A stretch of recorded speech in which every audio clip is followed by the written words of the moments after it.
Hello everyone, welcome back to English class. Today we are going to continue our previous chapter, The Shahnai of Bismillah Khan, which is second part of the Sound of Music. In previous class, we have completed up to paragraph number 10th and today we shall continue from the paragraph number 11. Let's move ahead. In 2001, Ustad Bismillah Khan was awarded India's highest civilian award, Bharat Ratna. Please do underline here in which year he was awarded with the highest civilian award, the Bharat Ratna. So in 2001. Okay, 2001 में he was awarded with Bharat Ratna award.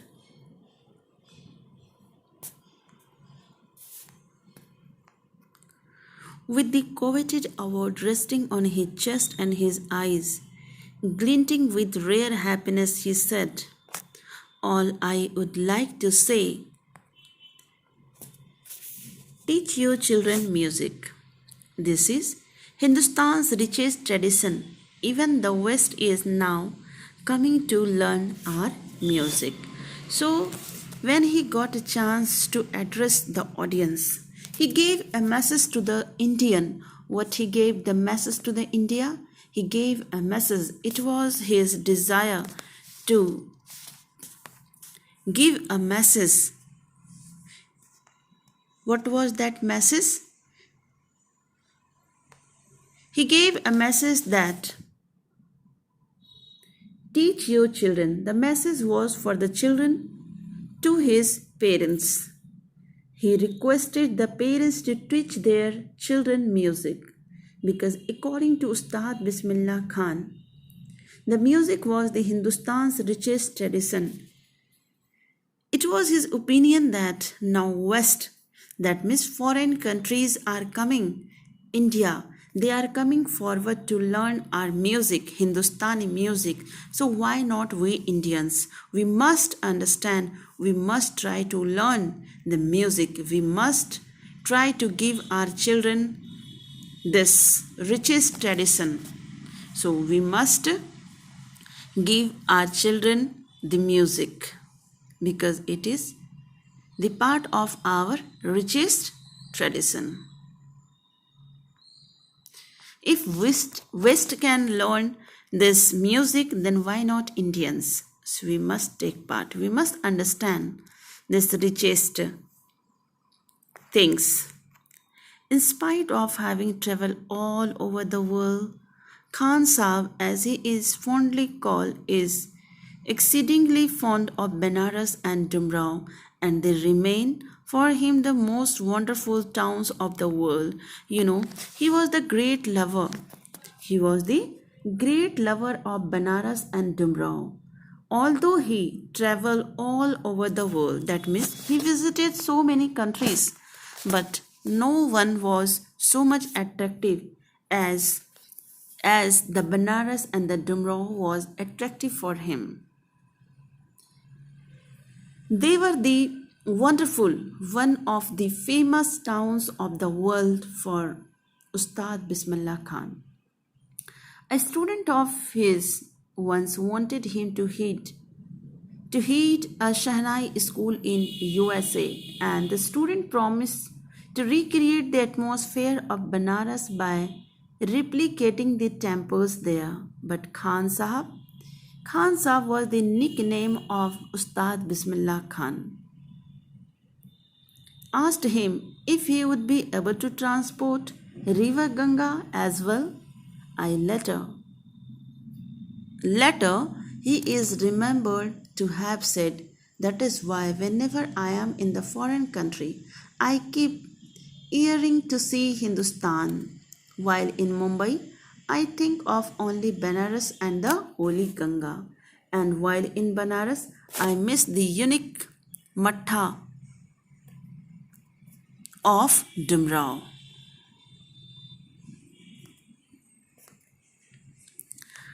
So in this 12th paragraph, it is given about the choice, about the love of his own country.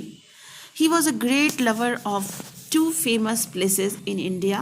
First was the Banaras and the second one was Dumrao.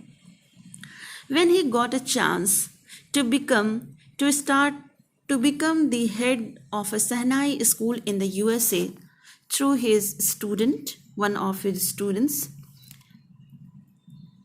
he denied to go there. Even his student also promised him to recreate the atmosphere of the Banaras. He said to Ustad Bismillah Khan, so if you like, as he also knew that Banaras was one of the famous place, one of the loving place for Ustad Bismillah Khan. That is why the student requested him to come to USA and to run a school, Shahnai school in United States of America. And he promised that he will create the same atmosphere as it was in Banaras. But further, the Shahnai player, Ustad Bismillah Khan, denied his proposal by saying that could you bring the river Ganga to USA? That means he wanted to tell, yes, of course, you can bring everything. You can create artificial atmosphere there in the USA. But the love for the Ganga river, you cannot bring the entire Ganga river to USA, America. It was impossible, it was impossible to bring the Ganga river to USA, and that is why in this way he denied, because he had a great love especially for the Ganga river, Ganga bank. Later he is remembered to have said, you can understand his attachment with India. What he said here? That is why whenever I am in the foreign country, whenever he would in a foreign country, he used to keep missing Hindustan. And if he was in Mumbai, if he is in Mumbai, then always he thinks only about the Banaras and the holy Ganga. And when in Banaras, he missed the unique Matha of Dumrao. That means he was a great lover of these places. And Matha was very much unique thing for him. He likes the Matha of Dumrao very much, and that is why it was impossible for Bismillah Khan to leave India, and that is why he denied the proposal to be the head of the school, to open a Sahnai school in USA. This is the 13th paragraph. Ustad Bismillah Khan's life is perfect example of rich cultural heritage of India. One that effortlessly accepts that a devout Muslim like him can very naturally play the Shahnai every morning at the Kashi Vishwanath temple. If we talk about the religion, he was a Muslim, so it was very rare to believe that he was a great, he was a great man, because naturally he used to play the Shahnai every morning at the Kashi Vishwanath temple. So of course, by religion he was Muslim, but he had great love not only for the mosque but for the temples also. He never differentiated between the Hindu and the Muslim. Ustad Bismillah Khan passed away on 21st August 2006 at the age of 90 after prolonged illness, and finally he paid the death of the nature on 21st August 2006. He passed away,